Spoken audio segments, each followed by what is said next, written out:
Good evening, everyone, and welcome to the fifth session of YoVAL, our year of very active listening.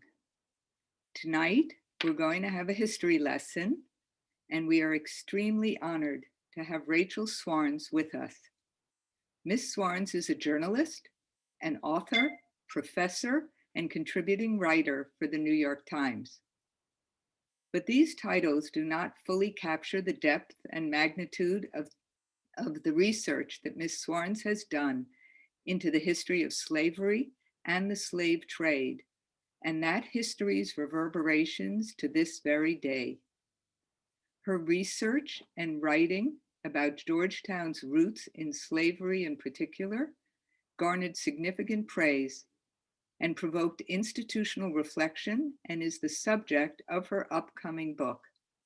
Her first book, American Tapestry, tells the story of Michelle Obama's Black, white, and mixed racial ancestors, finding genealogical information that the former First Lady did not even know. During the last 4 weeks, our Torah readings have focused on the Jewish people's enslavement in Egypt. And soon it will be Pesach, when we are commanded to remember and even to feel as if we ourselves are the ones being redeemed. Why, you may ask? It is because we must create a moral memory so that we will guard against and never sanction acts of subjugation wherever we see them.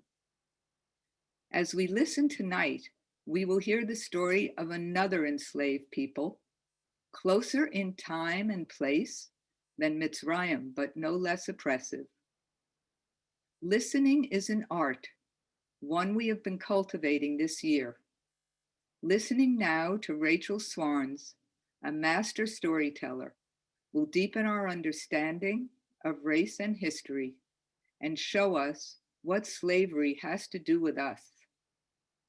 But before she starts, let me just give you a few Zoom instructions.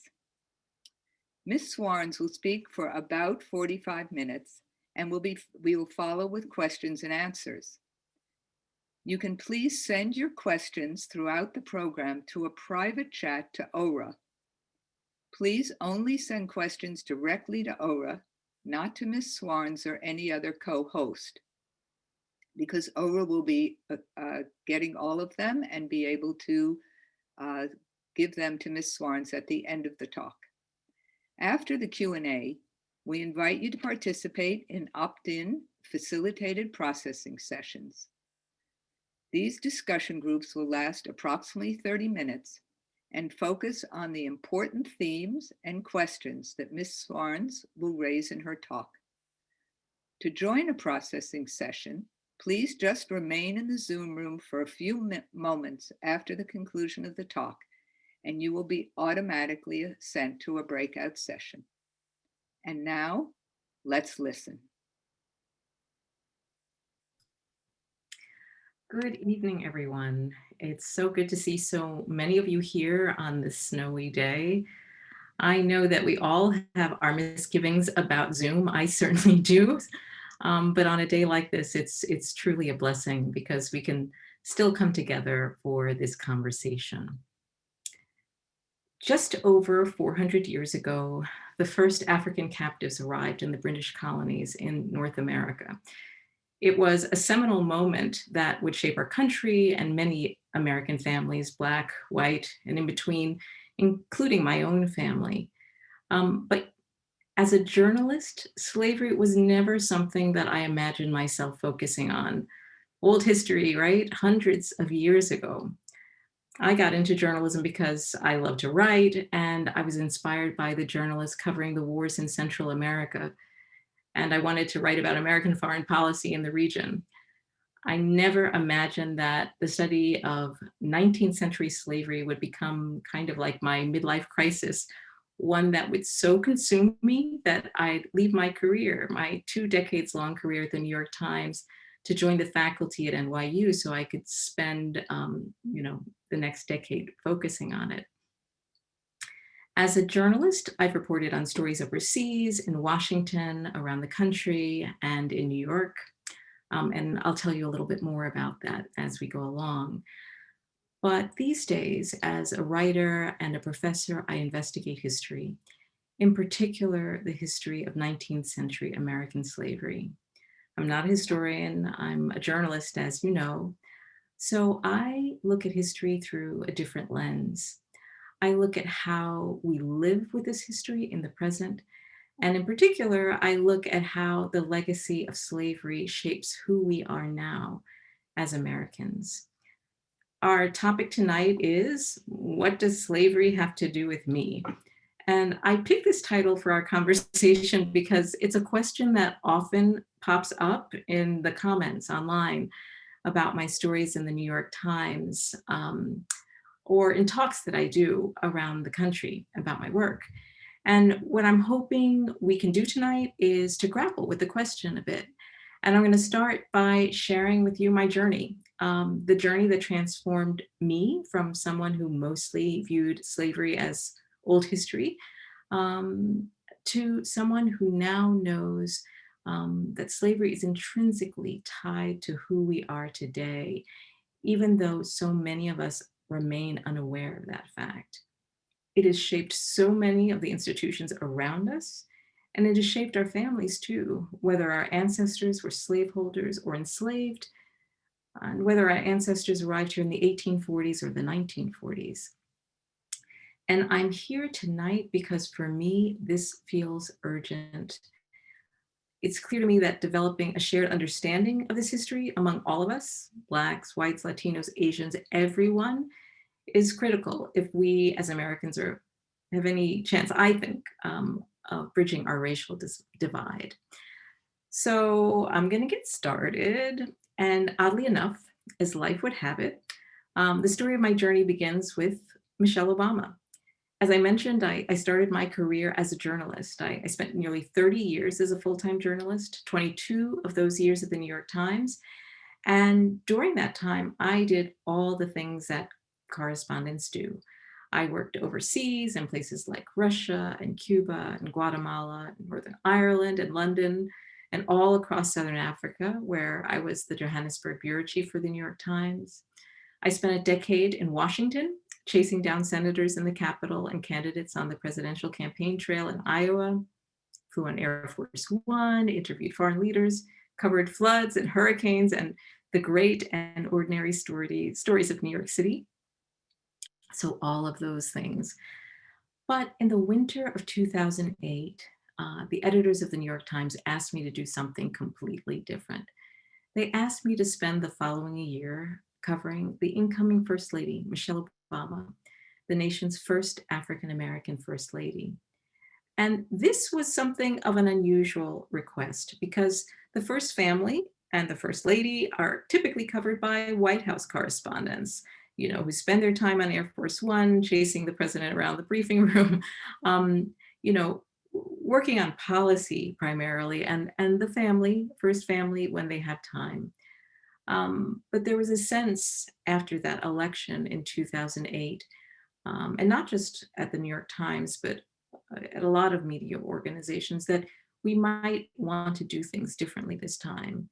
There was a sense that this family, this first African-American family in this house, this White House built in part with slave labor, was going to be written about for generations to come. And we newspapers often like to think of ourselves as writing the first draft of history. So when my editors came to me and said, hey, would you cover Michelle Obama? I said, sure. And the seeds of this intellectual journey that I've been on, started germinating right away. A few weeks before the Obama's first inauguration, a colleague of mine was working on a story about the president, the new incoming president and his rainbow family.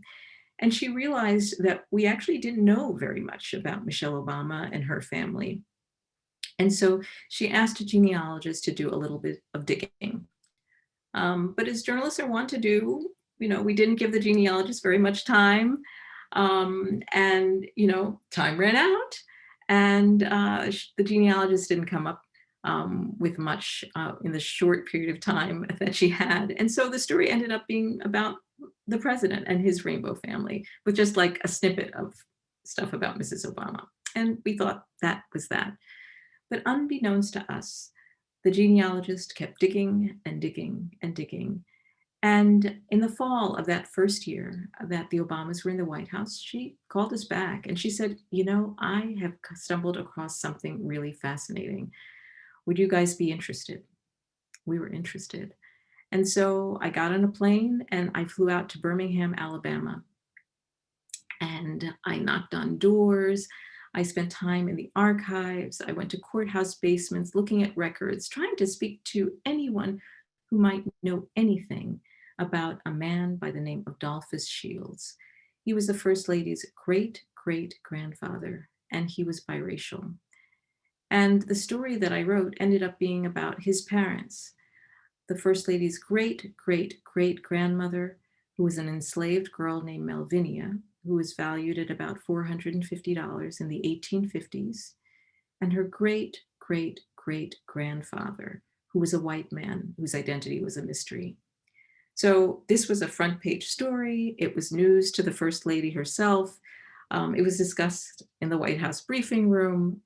It was an extraordinary feeling, for me at the time. And a couple of days after the story ran, I got an email from an editor at a publishing house saying, hey, that looked great. It was a little snippet of the First Lady's family tree. What about a book about the whole thing? And I have to confess that my first reaction was absolutely not. I have kids, I have a mortgage, how am I going to even swing something like that? And it's my great fortune that my husband said, wait a minute.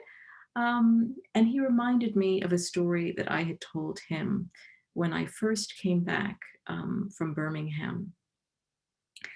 I had told him about a trip I had taken to Shadow Lawn Memorial Cemetery, where the First Lady's great-great-grandfather, Adolphus Shields, was buried. I wanted to try and find his tombstone.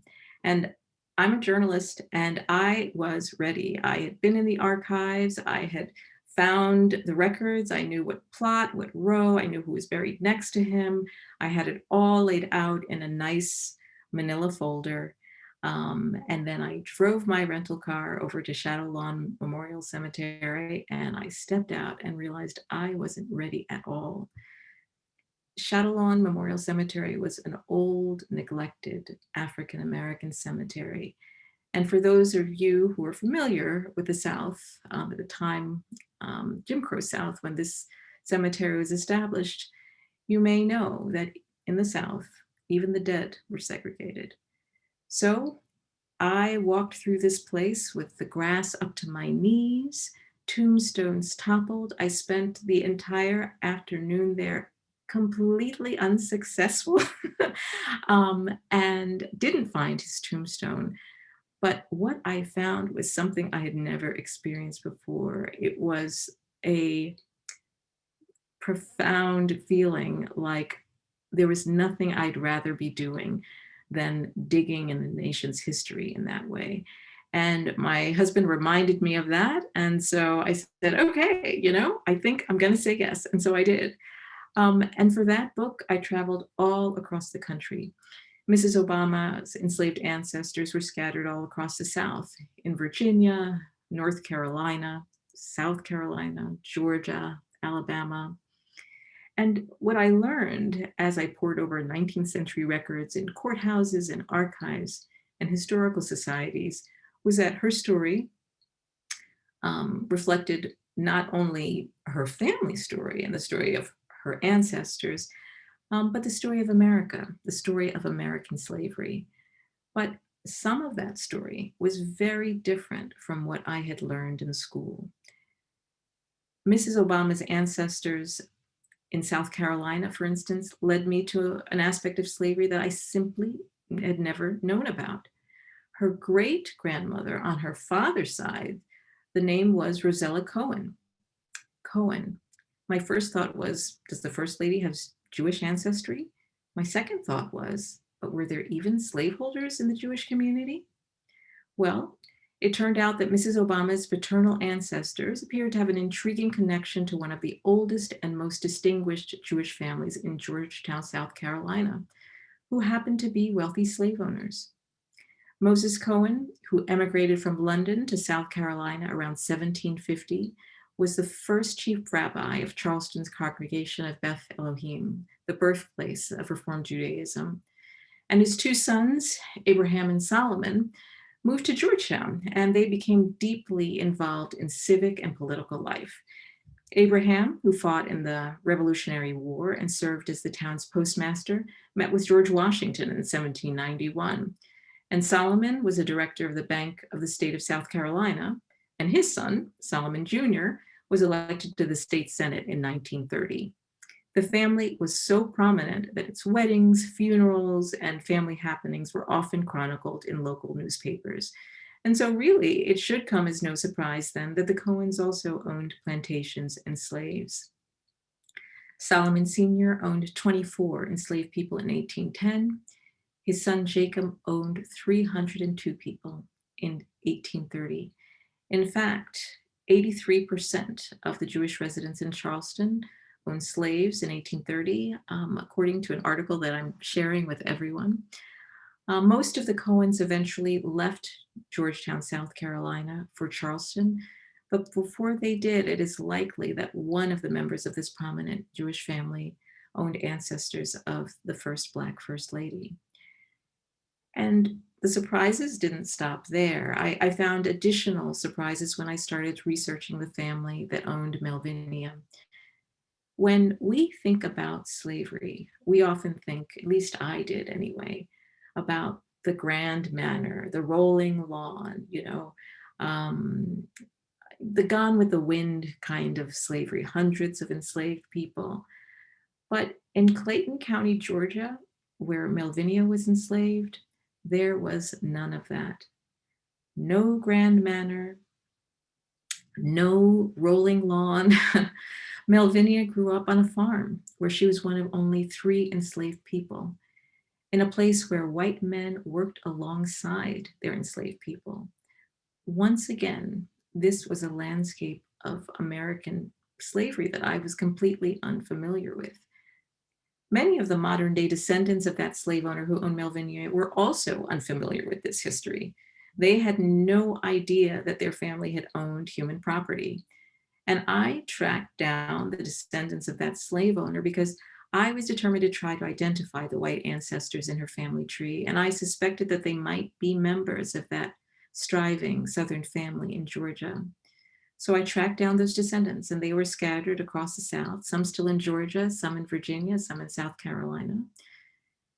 And you can imagine what it might be like to have a New York Times reporter knock on your door or call you on the phone and tell you that your ancestors had owned members of the First Lady's family, or even worse, that members of your family may have violated or raped a member of the First Lady's family. Many of us might like a connection to the White House, but I have to say that's not the one that most of us are looking for. So some people hung up on me, refused to talk to me, wanted nothing to do with me.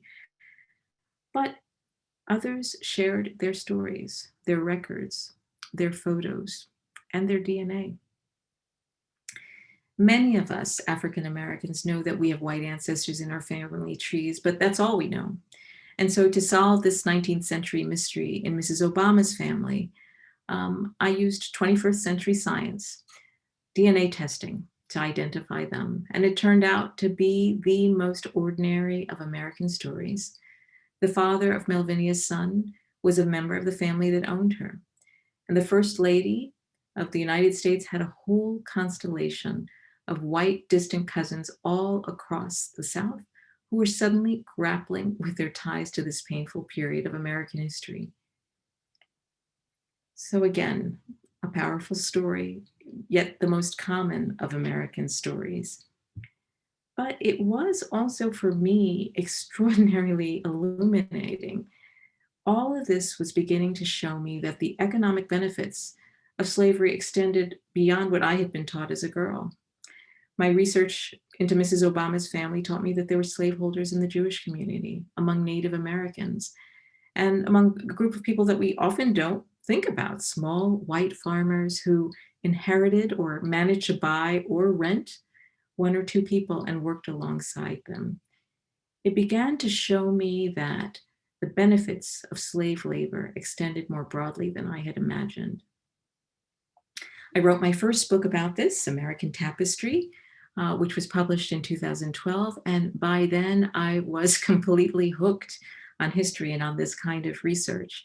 But I was still a journalist writing for a newspaper, and I had to go back to work. And when my editor came to me and asked me, what was I bringing back to the New York Times after this time away, all of this research, I said, a deeper understanding of 19th century American slavery and Reconstruction. And honestly, we both laughed because it seemed so irrelevant to day-to-day American newspapering.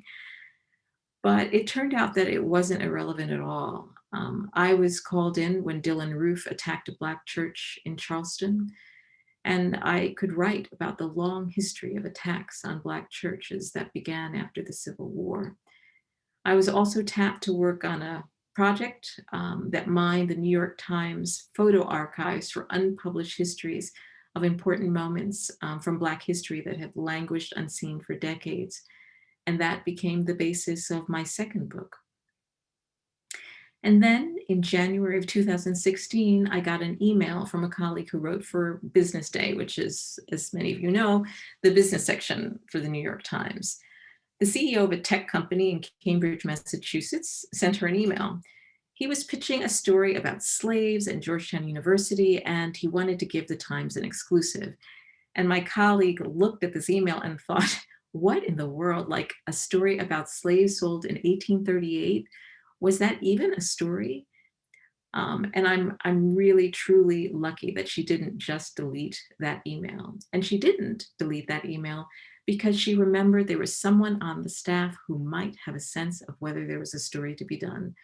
And she contacted me because she knew about my investigation into Mrs. Obama's ancestry. So, as you know now, in my book about Mrs. Obama, I had examined how contemporary families, Black and white, ordinary and famous, have their origins in this painful period of American bondage. I used the lens of the First Lady's ancestors who had journeyed from slavery to the White House in 5 generations. This story about Georgetown was so exciting to me because it seemed like I had finally found it, a way to push this research of mine that I was kind of doing alongside my newspaper work to another level. I had focused on how slavery shaped American families, and I could see that this line of reporting would allow me to examine how slavery fueled the economy and the growth of some of our most prominent institutions. The CEO's email told me something I didn't know, that the Jesuit priests who had founded Georgetown were also slaveholders, among the largest slaveholders in Maryland. And in 1838, when it looked like Georgetown might face bankruptcy, they did what people do sometimes when they face financial troubles. They sell off their assets. And in this instance, those assets happen to be human beings. And so the nation's most prominent Jesuit priests sold more than 272 enslaved men, women, and children in a desperate bid to raise money to ensure the survival of the only Catholic institution of higher learning at the time, this college we now know as Georgetown University. The priests were successful. The profits from the sale helped to save the college from financial ruin, allowing it to develop in one of our elite universities. But that success came at a terrible, terrible cost. And I want to take you back for just a minute to give you a sense of what that sale was like. And for that, we have to go back to November of 1838 in Alexandria, Virginia, not far from what we know of the nation's capital today. And if you had been standing there near the wharf that day, you would have seen them, scores of people loaded on a ship, forcibly loaded. There were elderly people, husbands and wives, children, babies. You would have seen the crush of the crowd. Frantic people clinging to their children, babies wailing. Eyewitnesses describe people weeping, falling to their knees, begging for mercy. They were enslaved African Americans, and they were being sold and shipped down south, far from the people they loved and the world they knew. And for more than a century, they were almost completely forgotten. Was this a story? I knew immediately it was a story. The sale involved more than 272 enslaved people. I wanted to tell the story of one. You know, I think we often think about the enslaved and enslavers and slave owners as faceless, nameless people from so long ago. And what I have found is that while it is difficult, unearthing these stories, it's not impossible. And so what I did was I told the story of a 13-year-old boy named Cornelius who was baptized by the priests and then torn from everything he knew when he was sold and shipped to Louisiana. And I told the story of his descendants who are still Catholic and still have ties to the tiny town where he was enslaved and died. I went to that town and to the graveyard where he was buried, and this time I found the tombstone. The story ran in 2016, April 2016, and it received an extraordinary response. More than 1 million people read the story online, and it was shared 14,000 times on Facebook. It made me realize something. I wasn't the only one hungry for this history of ours. I wasn't the only one asking, priests owned and sold slaves? Why didn't I know that? A university owes its existence to a slave sale? Why didn't I know that? And that question continues to haunt me as I dug deeper. As Virginia mentioned, I'm working on a book now about Georgetown and its ties to slavery. But as I've dug deeper, I've realized that there's no way to look at Georgetown without also looking more deeply at the Catholic Church. The first story that I wrote was about a slave sale in 1838. But the Jesuits who arrived in Maryland in 1634 owned slaves for more than a century before the 1838 sale. And they relied on enslaved labor and the profits from their Maryland plantations to finance their livelihoods, their missionary projects, including Georgetown. And the Jesuits weren't the only ones. Last summer, I wrote a story about the Catholic nuns who owned, bought, and sold enslaved people. Catholic nuns. This was also astounding, though a little less astonishing now. I gotta say, I'm getting a little harder to shake these days. But by the late 1820s, nearly all of the Catholic orders of nuns in the United States were slaveholders. The Georgetown Visitation Sisters in Washington, D.C. owned at least 107 enslaved men, women, and children, the records show. And they sold dozens of those people to pay debts and to help finance the expansion of their school and the construction of a new chapel. Here's a quote. "Nothing else to do than dispose of the family of Negroes." That was Mother Agnes Brent, the convent superior, writing in 1821, as she approved the sale of a couple and their 2 young children. The enslaved woman was just days away from giving birth to her 3rd child. The Catholic Church relied extensively on slave labor to grow and to flourish and to expand, and I didn't know that. I'm Black and I'm Catholic, and I didn't know that. Most Americans don't know that. Enslaved people have largely been left out of the origin story that the Catholic Church traditionally tells about itself. We think about the Catholic Church as a Northern church, usually as an immigrant church, and that's certainly an important part of the Catholic Church history. But in the early decades of the American Republic, the Catholic Church established its foothold in the South, in communities where slaveholding was considered a mark of wealth and prestige for parishioners and for clergy and nuns.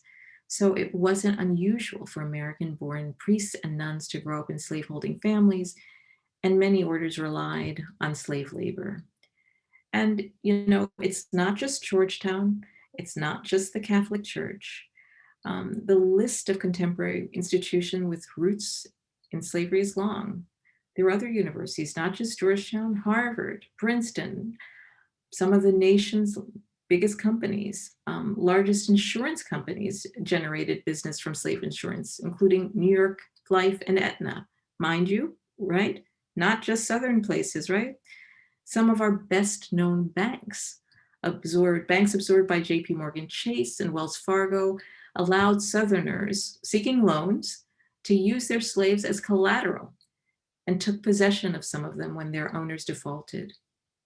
And since my first story about Georgetown was published, more and more institutions are reckoning with this question: what does slavery have to do with us? And for the first time, many are looking at their histories and taking action. My story, when I wrote my story, there were only a handful of descendants who had been tied to that sale in 1838. There are hundreds now. And in 2016, one of the first things that Georgetown did was offer legacy status and admission to any of the descendants who were able and interested to go in going to Georgetown for college or graduate studies. And last year, they created a reparations fund, what I would call a reparations fund. They call it something else. They've committed to raising $400,000 a year and to using that fund for projects that will benefit the descendants. The Virginia Theological Seminary, one of the oldest Episcopal seminaries, created a $1.7 million reparations fund too, in acknowledgement of having benefited from slave labor. The Catholic nuns around the country are considering grappling with it. Some are building memorials. One order posted their records online so that people could find their families in their history. One order has established a reparations scholarship fund. All of this has been just amazing to watch. But I still circle back to that question that I had when I first started digging into Michelle Obama's enslaved ancestors and learned that this landscape of slavery was so different from what I had studied in school. I've learned now so many things that I've shared with you, and so many things that I didn't know. And I keep asking myself, why don't we know? Sometimes you have clues of why we don't know. At Georgetown Visitation School, an elite school, girls' school in Washington, which was founded by those slave-holding nuns, they have a website, and until 2 years ago, the history page of that website did not describe slaveholding. Instead, it praised the nuns who established their elite academy and a Saturday school, free to any young girl who wished to learn, including slaves, at a time when public schools were almost non-existent and teaching slaves to read was illegal. Now, that was until 2017. And then the school hired an archivist who found that nothing that supported, that any record that supported the notion that the nuns had educated enslaved girls. Instead, she found records showing that the nuns had sold dozens of people, including children. But the history section of that school's website told a different story, an incorrect story. So these days, I think a lot about public memory, about what we know about ourselves as a nation and what we forget, and what we sometimes choose to forget.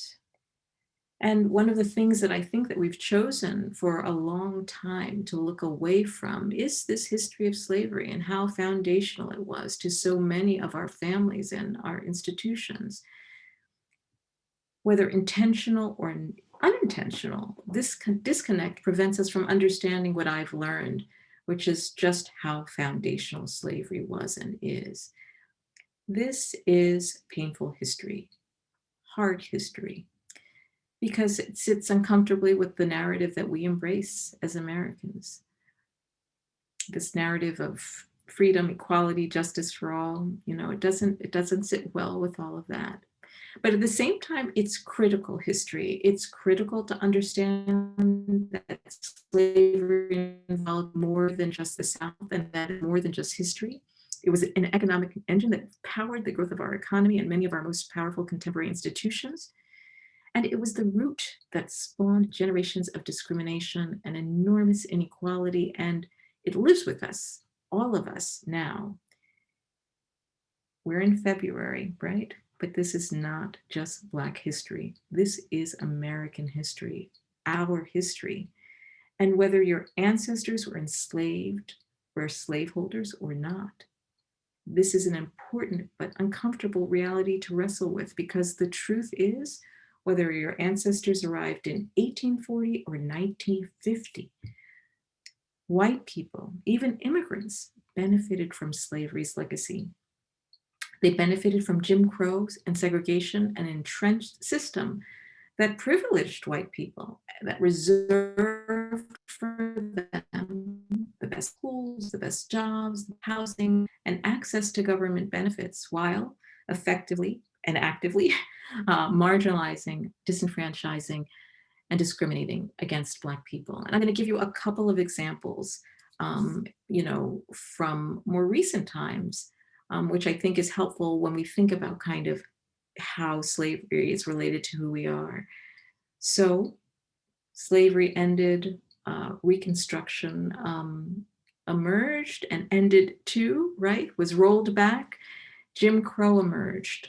And I'm going to bring you some examples from the 1930s, the New Deal, which benefited so many Americans, right?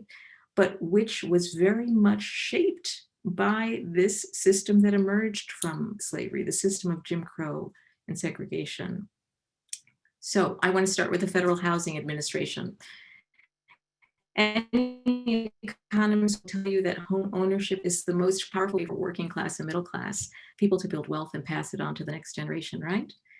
And the newly created Federal Housing Administration made homeownership and the wealth that came with it widely available to Americans, the masses, for the first time. It created low interest loans and the 30-year mortgage, which we all know today. Home ownership, we all know about the post-war boom, right? Home ownership went from less than 30% to almost 70%. But who benefited? Who benefited and who didn't? Black people were almost completely shut out of that. FHA loans went almost entirely to people in predominantly white neighborhoods, not to people in mostly Black areas, generally the only places that Black people were allowed to live. And what was the result? The overwhelming majority of those loans were steered away from African Americans. Another example, and I'm checking my watch, I want to make sure I've got some photos for you, so I want to make sure I have enough time for that. Social Security, another one, which helps all Americans now, but when it was first created in the 1930s, it excluded domestic and agricultural workers, who, of course, were disproportionately people of color. 2/3 of all African American workers were blocked from Social Security until the program expanded in the 1950s. So this is hard history, is what I often describe this as when I talk about it. And Americans, I think we are, as a people, often reluctant. One of our strengths is the looking forward, right? Is the keeping moving, is the striving, is that kind of focus on advancement. We don't always like to look back in the rearview mirror, but I think it's really, really important for us to do that so that we can have an understanding. I think in order to understand who we are and where we are going, we need to know where we've been. And so I'm going to wrap up the talking part of my presentation, share some photos with you, and then what I'm really looking forward to, because mostly I love talking to folks, is to answer some of your questions. But let me share a few photos with you before we do that. And I hope you will have a little bit of forbearance with me and my technical stuff here. I'm going to share my screen with you so that I can show you some photos. And let's see if we can do this. It's going to give you my presenter screen, and then I'm going to get it going. Okay.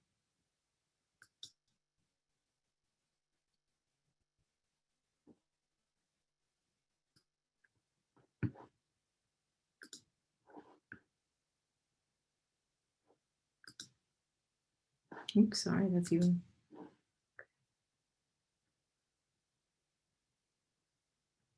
Hold on.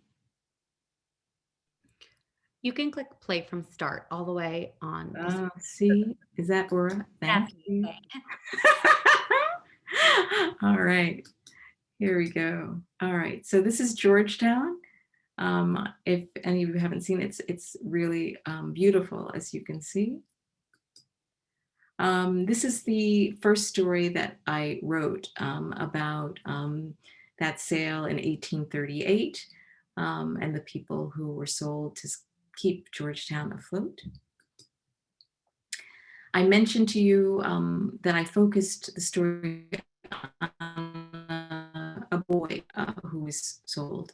I felt like, again, you know, we feel like slaves, enslaved people, just too big, but a kid.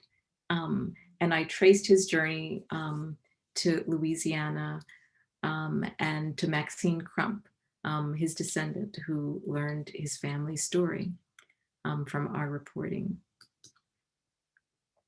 After the story ran, you know, we posted all of the information that we had and asked people. We actually partnered with Ancestry.com, you know, the genealogical site, just to get the word out. And we said, you know, do you have ties to this slave sale? We had a passenger manifest with names, first and last names, and scores of people wrote to us, and we were able to share some of their stories.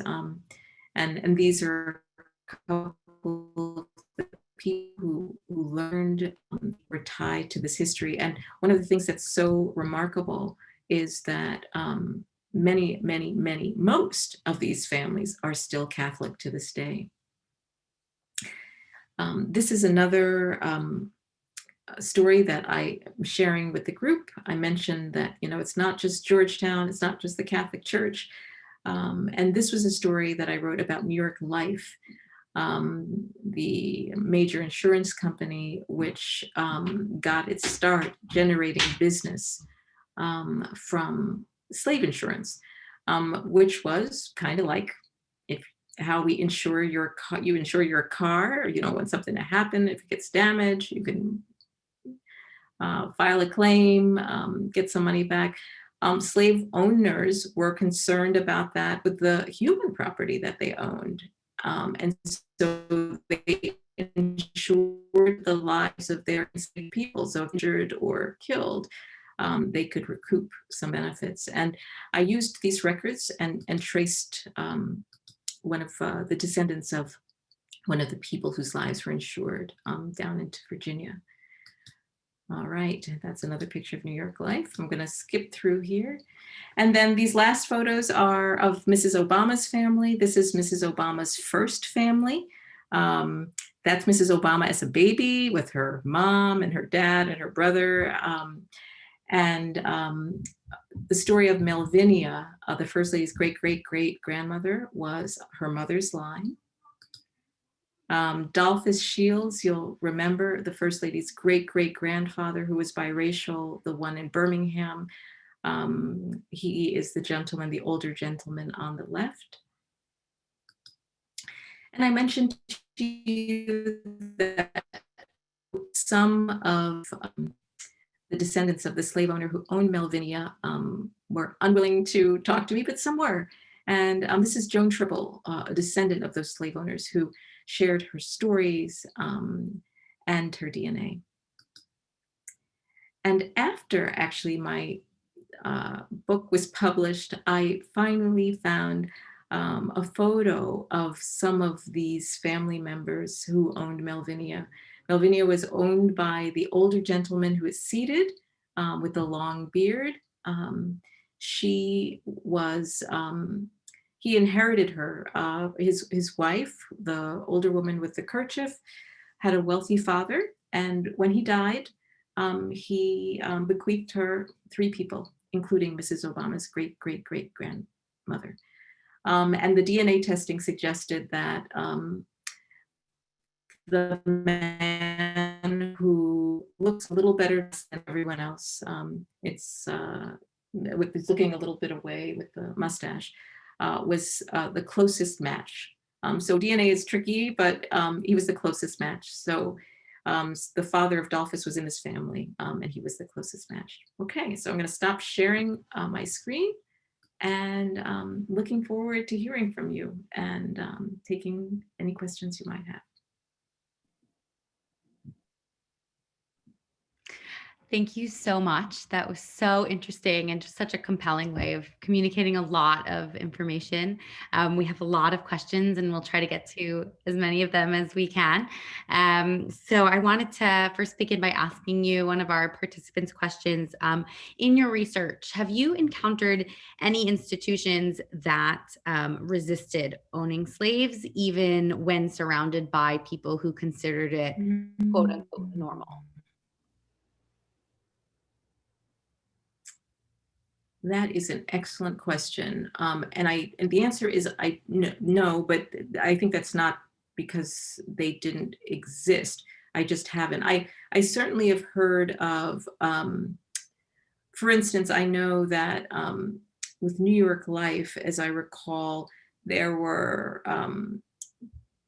people who were connected to New York Life, board members, et cetera, who were abolitionists, who were opposed to the slavery and the slave trade and all of that. And so it's a very good question, and I don't have an answer to it. But obviously, even within this period of time when the economy was North and South was dominated by and money plantations, there were people white people who felt morally that this was wrong. But it's a good question, and I'd be curious myself. Thanks. So you mentioned a few times your own shock at never having learned this in school, and talking about how important it is that we are aware of these aspects of American history. And I'm curious, we're curious to hear a little bit about how you would suggest teaching this to children. We recently had an event which spoke to history teachers from Jewish day schools in our area, asking this question about how we're teaching history to our children now. And I'm curious to hear your perspective. How can we bring these stories to our children? I think it's an excellent question. I think of it myself. I have children, and they're not learning it. So I have to tell you, right now, just in the 1840s and 1850s, and I'm like, I got some readings for you. It's tough. It's tough. I actually, there have been times when I've thought to myself, if I really wanted to have impact, I would get involved in writing textbooks. That's what I would do. But the truth is that the information is out there, and more and more is out there. And I wish I had a one-stop shopping, resource list. And I don't. I mean, with my own classes at NYU, I try to infuse them with some readings that I think are particularly helpful and interesting.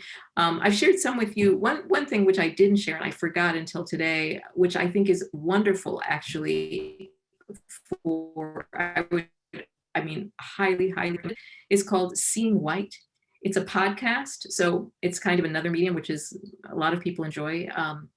And it really explores kind of the origins of, how race was constructed in America, and from the 1600s on. And it's a really powerful and easily accessible way to get at some of this.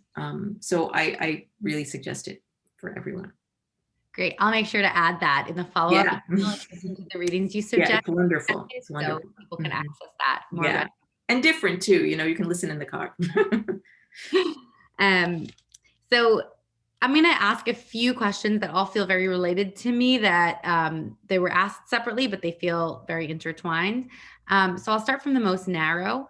If they all have to do with kind of how people have reacted to the research that you've done and to the articles you've published. So on the most narrow end, how did former First Lady Michelle Obama react to learning these details about her ancestry? In particular, I think of concern to, you know, a congregation of Jews, but to the particular Jewish ties that that were connected to her past.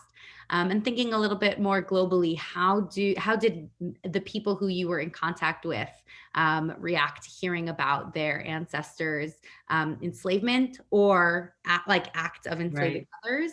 Mm-hmm. And then even more broadly, how have members of the Black community reacted, or just at large, what has the reaction to your work been? Yeah. So for Mrs. Obama, it was news, you know, this was news to her, it was news to her family. You know, for my book, I interviewed members of her family. And so you know, I kept them up to, you know, I let them know what I found before, you know, the book came out, and let her know too. And, you know, I think that and so I know that, you know, she shared some of the stories, the first article with family at Thanksgiving at the White House, which is cool. Members of her family asked for signed copies of the book. So I think it was meaningful to them, which is nice. I mean, I think, you know, an interesting thing about this, you know, for African Americans is that, you know, it's painful history, obviously, but because of kind of the time, right? So forced illiteracy, you know, it was illegal to be able to read or write. So from that period of time, there's so little, you know, they're not letters, diaries, journals. We couldn't, I mean, very few. So to be, and then the government didn't record names. Black people do not, enslaved people did not appear with their full names in the census. And so many of those people only appear in government documents in 1870, and so before then there's nothing. So it's enormously meaningful for people. For Mrs. Obama's white ancestors or white cousins, you know, a real mix of emotions. I think some of those interviews were, you know, among, you know, the most challenging that I've had. You know, I think, you know, as a journalist, you know, we view ourselves as kind of apart from the story. I'm reporting on this. I'm writing about this. You know, it's not about me. But you know, they looked at me and saw a Black woman with maybe this history too, right? And I'm asking for their family stories. I'm asking for their photos. I'm asking for their DNA, and you know, and for them, you know, these people, even though they didn't know about the slave owning part of the family, some of these people were known to them. They were revered people in their families, and this knowledge was both kind of enormously unsettling, and then the fear about, would I treat their people fairly? You know, that was a real thing for them. I promised that I would. I did. I think for the institutions, it's interesting. You know, some institutions have, you know, even in the 21st century, even in 2018, 2019, most companies aren't really happy if I'm calling up and saying, hey, by the way, I think there's some records that show something. You know, that's not something that people are eagerly looking for. But, you know, the truth is that, you know, more and more institutions are doing this work. And Georgetown, started this work on its own. They got started and set up a committee, a faculty committee, to look at this history when they had renovated some buildings that were named after two early presidents who were involved in this sale, and they knew it was going to come up. So I think people are trying to grapple with it. Yeah. A lot of people aren't, though, but some people are. So I'll start this question just by couching it a little bit, if I may, in my own personal experience of pre-reading the suggested readings you gave us, which I just posted in the chat and will be sent in the follow-up email. So the first two articles were articles you wrote about, particularly about the Jesuit priests, and then there was one which I don't know is in there, but about the nuns that you mentioned who owned slaves. And then the last article, which you also have alluded to, is from the foreword, and it outlines Jewish slave ownership in Charleston. And that was the hardest one for me to read, because as a committed Jew, I believe it is against the tenets of my religion to treat people in this way. It was a hard thing for me to face in my own faith tradition. And you mentioned that you're Catholic, and you chose to write these stories about Catholic institutions. And one of our participants has asked how, if you feel comfortable speaking about it, how this research and this learning has impacted your relationship with your faith and with the Catholic Church, and why you think so many Black people have stayed Catholic and have continued to participate in a church and an institution that has treated them history. Yeah, it's really interesting. I'm a practicing Catholic. Prior to pandemic, I was every Sunday at church Catholic, and so I was kind of and I come from my mother's family is very Catholic, so I was astonished, really astonished. At the same time, I have to say that it didn't affect my faith. It really didn't. I mean, for me, it was kind of the frailty of man, and priests, and Lord knows, if I'm still Catholic, given all that we've had some other issues, so it's not like that's the only one. It speaks to, I think, the frailty of human beings, and the importance of, being really true to what we believe and what we say we believe. So it hasn't shaken my faith. I wish the church talked more about this. I wish in terms of, like, if I was to be critical, I think that's where I would be. I was like, this is foundational for the Catholic Church, and it's almost impossible to, like, where would you find it? If you were to look, it's just not anywhere, like in any of the organizations where they talk about their history, it's just not there. And I feel like that troubles me.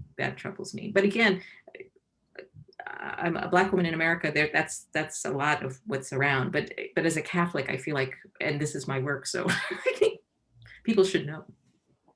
Well, thank you for teaching us, and thank you for sharing with us. And I hope that it sparks more conversation and introspection on our part to think about our relationship with American history, our relationship with our own histories, and our relationship with our faith. So thank you so much for being here with us. I wanted to just take a brief moment before we pause and go into breakout sessions or exit, to just let us know about some upcoming events, some things to look forward to. Our next event is going to be on February 18th, not this Thursday evening, the following Thursday evening. It is titled 4 Questions People Ask About Racism and Anti-Semitism. And it's going to be a dialogue, a conversation between Clint Odom of the National Urban League and the Jewish Center's own Seffi Kogan of the AJC, of the American Jewish Committee, in conversation with one another. So that's going to be next Thursday. And also for those of you with young children, the Jewish Center is going to be launching YoVAL Youth very shortly. So stay tuned for more information about the age appropriate, developmentally targeted sessions we're going to be running for our youth, and in conversation and in partnership with our parents. So stay tuned. Please continue coming to future YoVAL events. And really just thank you again, Ms. Swarns, for teaching us so generously. We really enjoyed. If you would like to stay for processing groups, please hang on. It's going to take us a few minutes to get everyone sent to where they belong. And in the meantime, thank you again, and have a great night, everyone. Thank you.